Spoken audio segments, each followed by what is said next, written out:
श्रीवरबालकरिङ्गणतत्परपद्मदळायदलोचनदेवा कुन्तलसन्ततिराजितसन्मुख देवकीनन्दन गोविन्द वन्दे।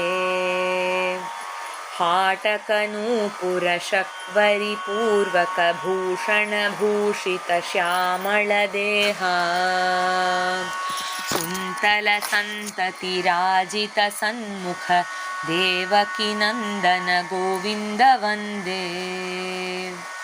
देवकीनन्दन नन्दन वन्दित मध्वविभीषण सान्द्र सरोजा कुन्तलसन्ततिराजितसन्मुख देवकीनन्दन गोविन्द वन्दे।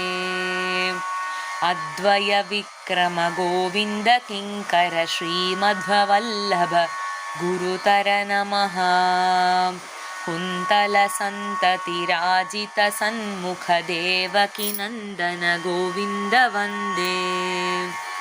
इति श्री कल्याणी देवी विरचित गोविन्दस्तोत्रं सम्पूर्णम्।